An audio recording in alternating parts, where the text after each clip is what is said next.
Bismillahirrahmanirrahim. Assalamualaikum warahmatullahi wabarakatuh. Mga kapatid ko sa Islam, habang tayo ay nabubuhay dito sa ibabaw ng mundo, ay narapat lamang na hingi natin sa Allah ang mga kasalanan natin. Tunay na tayo ay patatawarin ng Allah kapag tayo ay humingi sa Kanya ng kapatawaran.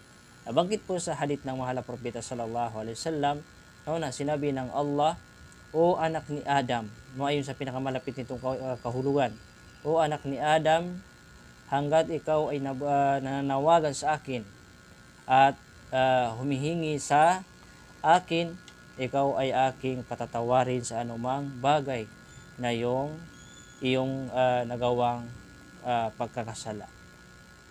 Kaya kapatid, sa pananampalatayang Islam, habang tayo ay nabubuhay dito sa mundo at kaya pa natin bigkasin, humingi ng kapatawaran sa Allah subhanahu wa ta'ala, ay humingi tayo ng kapatawaran sa Allah.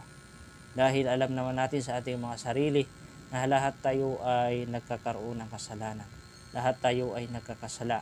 Walang perpekto na tao dito sa mundo sapagkat lahat tayo ay nagkakamali. So bilang isang mananampalataya na alam natin na ang tunay na relihiyon at karapat-dapat na sasambahin, hihingian ng kapatawaran ay si Allah subhanahu wa ta'ala. At ang buhay natin dito sa mundo ay napaka-iksi. Hindi natin alam mamaya, bukas, kung kailan tayo mamatay, mga kapatid sa Islam.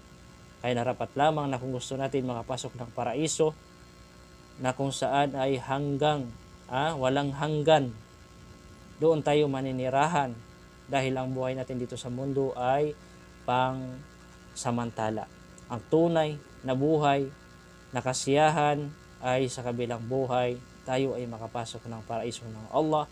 Kaya po tayo ay narapat lamang na magtauba, hingiin natin sa Allah ang ating mga kasalanan habang tayo ay nabubuhay sa mundo, dahil tayo po ay patatawarin ng Allah, insyaAllah. Assalamualaikum warahmatullahi wabarakatuh.